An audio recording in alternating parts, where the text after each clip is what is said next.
मौजूदा हुकूमत अवाम को ये जोरदार झटके लगाकर इसका मलबा पिछली हुकूमत पर डाल रही है। हमारे हुक्मरान जो हैं एक वक्त में एक सुर लगाते हैं, दूसरे वक्त में दूसरा सुर लगाते हैं। एक जगह पर बैठे होते हैं तो उनका सुर दूसरा होता है, और जब वो एक और मनसब पर चले जाते हैं तो उनका सुर दूसरा होता है।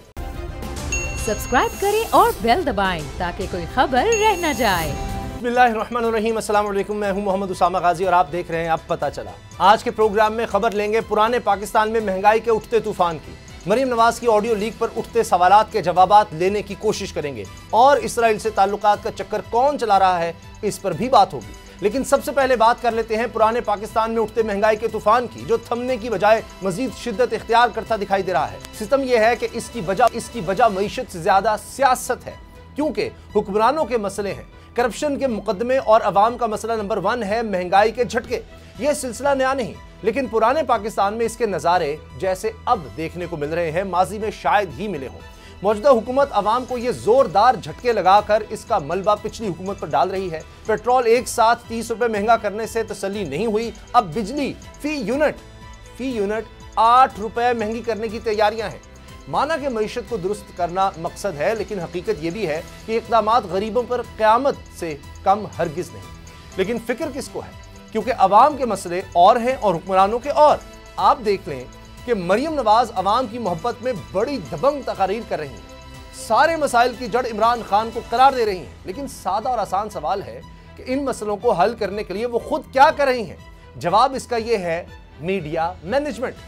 जी, वही मीडिया मैनेजमेंट जिसे हकीकत हाल जानने वाले सहाफ़ी हॉर्स ट्रेडिंग का नाम देते हैं। इल्ज़ाम यह भी है कि जैसे सियासत में हॉर्स ट्रेडिंग के ताने बाने छांगा मांगा और नवाज शरीफ से मिलते हैं, वैसे ही सहाफ़ी हॉर्स ट्रेडिंग की सारी कड़ियां मरीम नवाज पर जाकर खत्म हो जाती हैं। आप देख लें कि अब तक मरीम नवाज की जितनी भी ऑडियोज लीक हुई, इसकी बुनियाद पर यह कहा जा सकता है कि इमरान खान पर तनकीद के बाद यह उनका दूसरा पसंदीदा काम है। पनामा में भी मनपसंद खबरें चलाने पर चैनल्स को अरबों रुपए के इश्तिहारात से नवाजा गया और अब भी यह धंधा जारी है। मुसद्दिक मलिक कहते हैं कि हुकूमत के पास जहर खाने के पैसे नहीं। सच मान लेते हैं, मगर अवामी सवाल यह है कि इन हालात में झूठे और महंगे इश्तिहारात के लिए पैसे कहां से आ गए। ये खुला तजाद चीख कर कह रहा है कि अवाम के मसले और हैं और हुक्मरानों के और। अवामी मसलों को हल करने के लिए कुछ हो ना हो, हुक्मरानों के मसलों को हल करने पर जोरों शोर से काम जारी है, जिसकी गवाही आज मनी लॉन्ड्रिंग केस के स्पेशल प्रोसिक्यूटर के सनसनीखेज इंकशाफात है। जनाब वज़ीर आज़म शहबाज शरीफ और इनके साहबजादे वज़ीर आला पंजाब के दामन से ये दाग धोने के लिए निज़ाम मरा जा रहा है। सवाल यह है कि इस कारिस्तानी का खमियाजा किस किस को भुगतना पड़ेगा, अवाम के मसले कौन हल करेगा। इसी से आगाज करेंगे। नज़ीर लगारी, नूरुल आरफीन मेरे साथ। लगारी साहब, ये जो जुमला है कि जी हुकूमत के पास तो जहर खाने के भी पैसे नहीं है, मैंने इस पर ज़रूर आपकी राय लेनी है, लेकिन इससे पहले मैं दिखाना चाह रहा हूँ कि ये महंगाई के हवाले से बयानात क्या हुआ करते थे। 37 रुपए का लीटर कौन आदमी पाकिस्तान में सख्त किसकी इसकी जेब में इतने पैसे हैं कि वो खरीद सकता है। इसी को कामयाबी कहते हैं कि बिलियन डॉलर ले आए। अगर वो बिलियन डॉलर लाने के लिए आपने 30 रुपए यहाँ से पेट्रोल और महंगा कर लिया और 160 रुपए का पेट्रोल करते हैं, और लेकिन बिलियन डॉलर IMF से मिल जाते हैं, तो क्या ये कामयाबी है? मुस्लिम लीग नून और अपोजिशन PDM एक पैसे की भी मजीद पेट्रोल की कीमत बढ़ाने की इजाज़त हुकूमत को नहीं देगी। ये हम नहीं कर सकते कि IMF की ईमा पे, IMF के कहने पे आप पेट्रोल महंगा करें। जो पेट्रोल और डीजल की कीमतों में इजाफा किया गया है, इसका किसी भी सूरत आलमी मंडियों में कीमतों में इजाफे से ताल्लुक नहीं है, कोई तनासुब नहीं है। लिहाजा एक महंगाई का सुनामी है जो आता है। जब पेट्रोल महंगा होता है, जब डीजल महंगा होता है, तो बिजली महंगी होती है, आपका आटा महंगा होता है, आपकी रोटी महंगी होती है। नवाज शरीफ को अगर सर झुकाकर इमरान खान की तरह IMF की सारी शराइत माननी पड़ती, सर झुका के इमरान खान की तरह कह देता कि हाँ जी पेट्रोल की कीमतें भी बढ़ाऊंगा, डीजल की कीमतें भी बढ़ाऊंगा, स्टेट बैंक को भी गिरवी रख दूंगा, तो ये कोई मुश्किल काम था? नवाज शरीफ कहता है हुकूमत छोड़ दूंगा लेकिन अपने लोगों पर बोझ नहीं। ये है हुकूमती लोगों के बयानात जब वो अपोजिशन में हुआ करते थे। लगारी साहब, अब 137 के लिए तो पैसे नहीं थे और कहते थे एक पैसा नहीं बढ़ाने देंगे, अब 180 रुपये हो गया। और आपने सुन लिया बाकी भी बयानात क्या हैं कि हर चीज़ का पता है कि आटा भी महंगा होता है, सब चीज़ें महंगी होती हैं। अब सिर्फ नोटिस लेना रह गया और शहबाज शरीफ साहब ने नोटिस ले लिया कि आटा क्यों महंगा हो रहा है। असल में बाद दफ़ा एक फ़ारसी की ज़रबुल मिसल याद आती है, मन चेमी सरायम व तंबूर मन चेमी सरायत, कि मैं क्या गा रहा हूँ और मेरे तंबूर से जो आवाज़ निकल रही है वो क्या गा रही है। तो ये हमारे हुक्मरान जो हैं एक वक्त में एक सुर लगाते हैं, दूसरे वक्त में दूसरा सुर लगाते हैं। एक जगह पर बैठे होते हैं तो उनका सुर दूसरा होता है, और जब वो एक और मनसब पर चले जाते हैं तो उनका सुर दूसरा होता है। यही सूरत हाल रही है पाकिस्तान की। और हम इनको भी, चूँकि इनको पैसे नहीं हैं जहर खाने के, कितने लोगों के लिए जहर चाहिए, पैसे कम से कम हम अदा कर देते हैं। अगर किसी ने जहर खाना है तो हम बंदोबस्त कर देते हैं कि भाई जहर ही खा लें, लेकिन ऐसा नहीं है। हम नहीं चाहते कि किसी की मौत वाक़ई हो। मुझे अफसोस है कि अब मौजूदा हुक्मरान भी साबका हुक्मरानों से मुख्तलिफ नहीं निकले, और इन्होंने जो है उनसे माजी से सबक नहीं सीखा। ये पाकिस्तान के ऊपर वबा के तौर पर जो हुकूमतें यके बाद दीगरें नाजिल हुई हैं, ये एक बीमारी की सूरत में आई हैं, जो मुल्क की मईशत को, मुल्क में कानून को, मुल्क में रूल ऑफ लॉ को, मुल्क में एक अच्छी सोसाइटी के क़याम के ख्वाब को ये हुकूमतें खाती चली जा रही हैं। और इनके पास अपने मुल्क के अज़ीम हुस्न को और अज़ीम, मैं कहता हूँ कि पाकिस्तान के अंदर आप बहुत से शोबे ऐसे हैं जहाँ पर आप अरबों डॉलर कमा सकते हैं। दुनिया के खूबसूरत मकामात, यार 6 दुनिया की बुलंद तरीन चोटियाँ 10 में से वो आपके पास हैं। दुनिया के बेहतरीन झीलें, आंसू झील से लेकर सैफुल मुलूक से लेकर दुनिया की हसीन तरीन झीलें आपके पास हैं। दुनिया के बेहतरीन ग्लेशियर्स आपके पास हैं। दुनिया की हसीन सैरगाहें आपके पास हैं। आप पूरी दुनिया को एक तहफ़्फ़ुज़ का एहसास दिलाकर बुलाएं तो सही, आपके पास तो अरबों डॉलर आ सकते हैं। कोई हुकूमत इस तरफ नहीं जाती है। और हम एक टेरराइज करते हैं सोसाइटी को कि सोसाइटी खौफ में रहे, सोसाइटी डर में रहे। इस डर में रहे कि पता नहीं कब क्या जो हो जाएगा, इस डर में रहे कि पता नहीं कब कौन सा हुक्मरान आ जाएगा, और इससे भी ज़्यादा बददिमाग हुक्मरान आ गया तो हम क्या करेंगे। हम इस खौफ में रहते हैं, एक हुक्मरान को भुगतते हैं, फिर दूसरा हुक्मरान आ जाता है। तो ये है सूरत हाल। बाद जुमले जो हुक्मरान खुद अदा करते हैं बाद दफ़ा उनके गले पड़ जाते हैं। उनको पता नहीं है कि ये कह रहे हैं कि जहर खाने के पैसे नहीं हैं। तो भाई अगर ये सूरत हाल है तो फिर आपको कोई और रास्ता अख्तियार कर लेना चाहिए। सचमुच किसी से उधार ले लें जहर के पैसे जो हैं। तो इस तरह से तो हुकूमत नहीं चलेंगी ना। अगर हुकूमत चलानी है तो ये देख लें कि आवाम के दुख क्या हैं, दर्द क्या हैं, परेशानियाँ क्या हैं। हम नहीं कहते कि माजी के हुक्मरानों ने आसमान से जो है वो तारे तोड़ कर लाए थे, या दूध और शहद की नहरें बह रही थीं, या अरजानी ही अरजानी थी। उनने गिरानी के पहाड़ तोड़े और इनने आकर उसके ऊपर एक पहाड़ पे पहाड़ रख दिया। तो लोग कहाँ जाएं बेचारे, उनकी ज़िंदगी कैसे गुजरेगी। बिल्कुल आप इसमें वक्फे में बता रहे थे, हम जब पहले गुफ्तगू कर रहे थे, आप कहते कि आज ट्रैफिक का वो कम था, रश कम था। तो ज़ाहिर है लोग कैसे गाड़ी चलाएंगे, लोग जो हैं वो बाहर कैसे निकलेंगे घर से, जब उनको पता होगा कि पेट्रोल मेरी गर्दन को आ रहा है और मुझे वाकई समझ में नहीं आ रहा है। मैं एक माकूल तनख्वाह लेने वाला आदमी भी अब सोच रहा हूँ कि क्या करूँ। मतलब बाइसिकल पर मैं पहुँच नहीं सकता, मुझे काफ़ी वक्त लगेगा और चला भी नहीं सकूँगा। मैं उम्र के इस हिस्से पर पहुँच गया हूँ कि अब बाइसिकल पर दफ्तर नहीं आ सकता, लेकिन अब पेट्रोल गाड़ी में डालकर तो हम नहीं आ सकते हैं। अल्लाह रहम और अगर हम आ सकते हैं तो फिर जो पीछे लोग बैठे हुए हैं, जिन लोगों की तनख्वाहें या जिन लोगों के वेजेस हमसे कम हैं, वो लोग कैसे ज़िंदगी गुजारेंगे, कैसे खाएंगे, कैसे पिएंगे, बच्चों को कैसे पढ़ाएंगे, उनकी तालीम कैसे होगी, उनकी ग़िज़ा कैसे मिलेगी। ये तो सारे मुल्क के लिए एक मुसीबत बन गई है सारी सूरत हाल। नूर आरफीन, एक दफ़ा आपने बड़ी खूबसूरत बात की थी कि अगर ये हालात हुक्मरानों को भी हों तो शायद लोग इतना गिला ना करें, लेकिन जब हुकूमत के लोग ये कह रहे हैं कि हुकूमत के पास, लगारी साहब तो ज़ाहिर नरम दिल आदमी, उन्होंने कहा नहीं हम नहीं चाहते कोई जहर खाए, लेकिन हुकूमत की बात हो रही है, किसी शख्स की नहीं, हुक्मरान की नहीं, हुकूमत के पास जहर खाने के लिए भी पैसे नहीं हैं। ये स्टेटमेंट है एक वजीर की। और पीएम हाउस के लिए पैसे मौजूद हैं, मैंने वो खुद डॉक्यूमेंट्स देखे हैं जिनमें वो ग्रांट वगैरह की मरम्मत है या कुछ इस तरह का काम। हेलीकॉप्टर पे आते हैं मौसूफ पेशियों के लिए, 5 कैंप ऑफिस मौजूद हैं, पेट्रोल मौजूद है, कोई 1 लीटर भी कम नहीं हुआ। जितना भी सैंक्शन किया जाता है, जितने भी बड़े अफसरान कह लें, बड़े अहदेदार कह लें, सब के लिए वहीं का वहीं है। तो अब 8 रुपए बिजली भी, अब लगारी साहब का जिस तरह फरमाना था, मैंने खुद महसूस किया है, शायद साइकोलॉजिकली मैं खौफजदा हो गया हूँ, वही बात लगारी साहब की। अब हमारे जैसे लोग भी पेट्रोल डलवाते हुए समझ रहे हैं कि मैं अब गाड़ी को भी एहतियात से चला रहा होता हूँ कि अच्छा कहाँ इसका बहुत ज़्यादा कम, सबसे कम पेट्रोल कहाँ खाएगी। यकीन जाने ऐसे वो मेरी अहलिया जो है मेरा मजाक उड़ाने लगी कि आप तो इतने खौफजदा हो गए हैं। तो मैं कोशिश कर रहा हूँ कि किस तरह अब मैनेज किया जाए। तो जब ये हालात हम जैसे लोगों के हैं, हम अल्लाह का बड़ा शुक्र है, लेकिन उसके बावजूद ये हालात हैं, तो जब 8 रुपए फी यूनिट बिजली बढ़ जाएगी तो क्या होगा? जो आज पंखे में गुजारा कर रहा है, क्या वो पंखा भी बंद कर दे? हम असीरों की जो कहते हो रिहाई होगी, ये खबर झूठ है, दुश्मन ने उड़ाई होगी। हम गरीबों का अमीरों पे अभी तकिया है, हम गरीबों की अभी और पिटाई होगी। मेरे भाई नाम बदल बदल करके बदला ले रहे हैं। जैसे मैंने पिछले प्रोग्राम में कहा, हमें बताया जा रहा है कि पिछले वाले ने तुम्हारा गला सही से नहीं दबाया था, अब मैं आया हूँ, देखो मेरी स्पेशलिटी।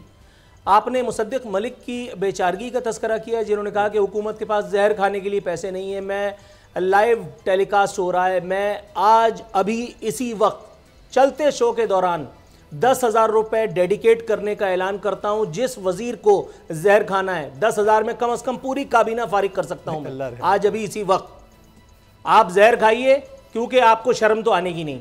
वजीरों को अगर शर्म आ जाती तो हुकूमतों की ये हालत नहीं होती, आवाम के ये हाल नहीं होते। आप पेट्रोल का जो दुखड़ा मुझे सुना रहे हैं, मैं चाह रहा था कि कोई मुझसे ये बात ना करे, लेकिन मैं क्या करूं कि पिछले कई रोज़ से ये जो फ्रस्ट्रेशन है मेरे जहन पे भी सवार है।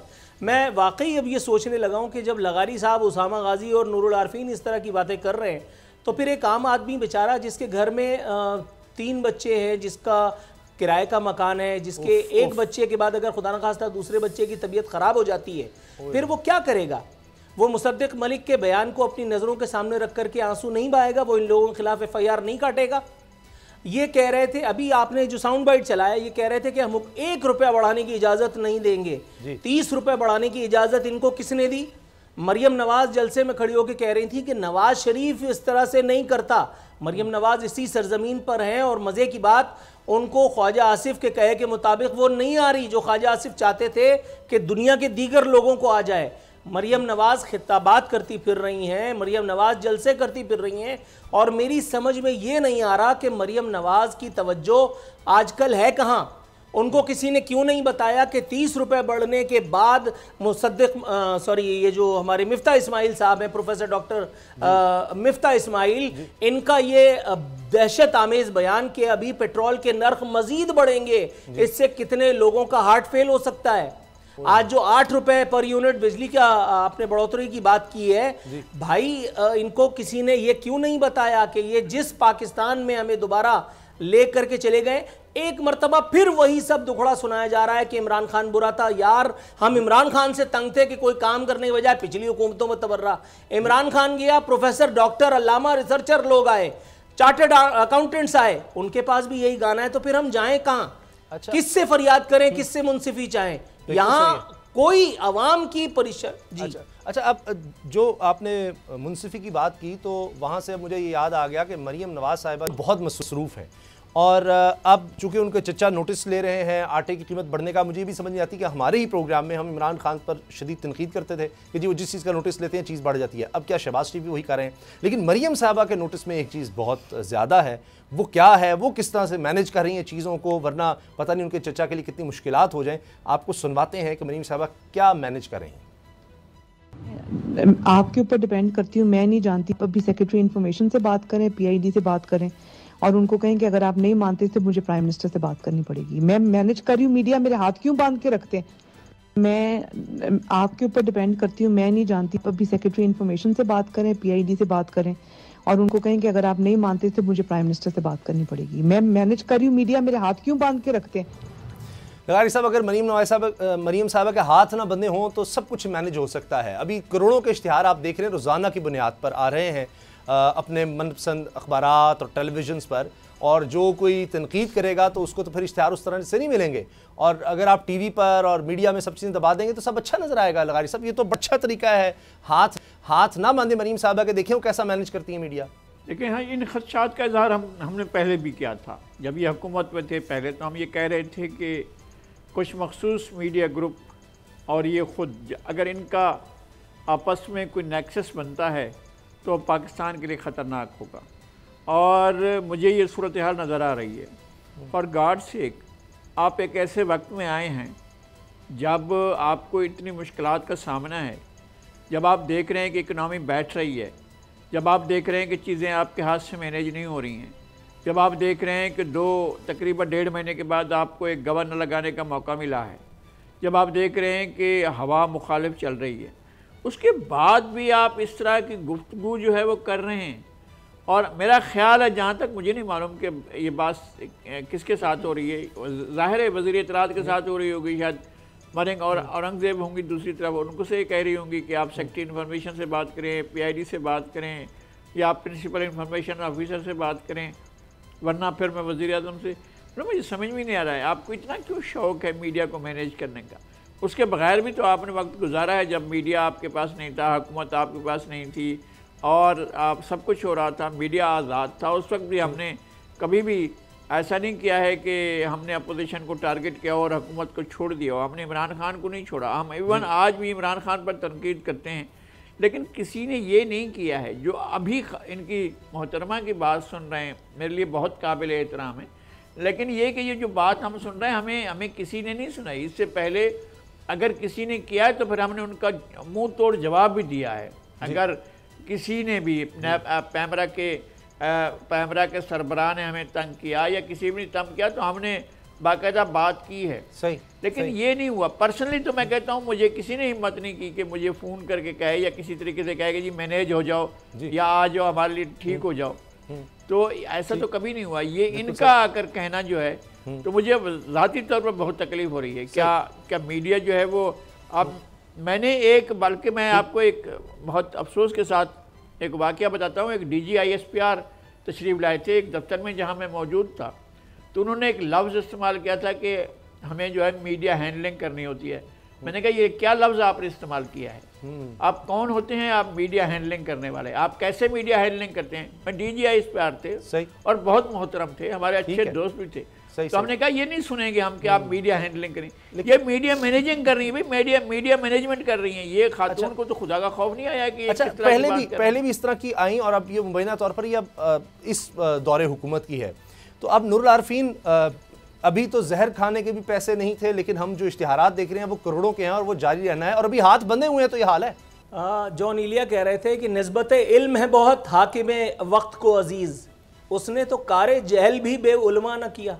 यानी जहालत हो रही है और वो भी इतनी सुपरलेटिव डिग्री की। लेकिन आप ये देखिए कि इस ड्रामे के स्क्रिप्ट राइटर्स ने बैलेंस कितना ज़बरदस्त कायम रखा हुआ है। इक्विलिब्रियम, एक तरफ से एक चैनल वो ऑडियो लॉन्च करता है जिसमें आसिफ अली जरदारी साहब खांस रहे हैं, मलिक रियाज उनको बता रहा है कि जी इमरान खान साहब आपसे मांडवली करना चाह रहे हैं और उस पर बातचीत हो रही है। मैं सबसे पहले इस स्टोरी को पिक करता और मैं चीखता, लेकिन मैं हैरान हूं कि इस पर पूरे प्रोग्राम दाग देने वालों की समझ में ये बात नहीं आ रही कि इस ऑडियो कॉल में इमरान खान कहाँ है। मतलब मैंने कभी भी इमरान खान के लिए कभी हल्का हाथ नहीं रखा। ऐसे ही आप मेरा ट्रैक रिकॉर्ड देख लीजिए जिस दिन से इमरान खान बख्तर इख्तिदार आए। लेकिन मुझे समझ में नहीं आ रहा ओ भाई ये जो ऑडियो आपने सुनाई है इसके बाद मुझे हंसने के अलावा खुदा की कसम मेरे पास तबसरे के अल्फाज नहीं है।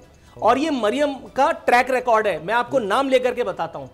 पिछले चैनल पर मेरे पास एक मरतबा फयाजुल हसन चौहान का टेलीफोन आया, परेशान थे। मैंने कहा क्या हुआ? कहने लगे यार वो मरियम ने पाबंदी लगवा दी है और मुझे जो है ना वो कोई शो में नहीं ले रहा। मैंने कहा अच्छा कोई मसला नहीं है, मतलब ये सब काम तो हम करते रहते हैं फी सबिलिल्लाह, आप कल मेरे प्रोग्राम में तशरीफ़ लाइए। मैंने उनको प्रोग्राम में बुलाया, उसके बाद फिर देमार 4:30 हुआ, उसके बाद फिर जनाब नोटिस लिया गया। खैर नोटिस क्या होता, हमने वो प्रोग्राम करके हम निकल गए। उसके बाद फिर बाकायदा दूसरे चैनल्स पे उनकी अपीयरेंसेस शुरू हुई, वहाँ पे भी टेलीफोन कॉल्स बकौल फयाजुल हसन चौहान के कि वहाँ पे भी उनको ना बिठाने की फरमाइश की जाती रही। और ये एक मैं तो नाम बता रहा हूँ क्योंकि मैं एक आदमी से मेरी गुफ्तगू हुई थी, ऐसे मुताद्दिद लोग होंगे। ये उस वक्त की बात है कि जब इमरान खान के ख्वाब में भी मीडिया मैनेजमेंट का आइडिया नहीं आया होगा। इमरान खान ने तो बाद में वीलॉगर्स की एक फौज बनाई थी ना अपने वजीर आजम हाउस में। इससे पहले ये कारनामा हजरत नवाज शरीफ के दौर में मोहतरमा आंसा मरियम साहिबा अंजाम दे चुकी थी।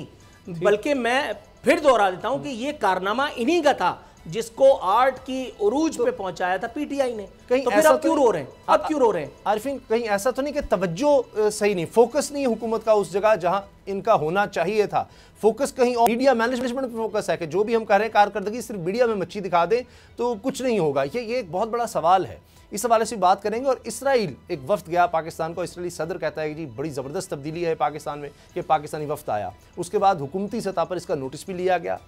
क्यों हुकूमत को यह करना पड़ा, ब्रेक के बाद बात करते हैं। सब्सक्राइब करें और बेल दबाएं ताकि कोई खबर रह न जाए।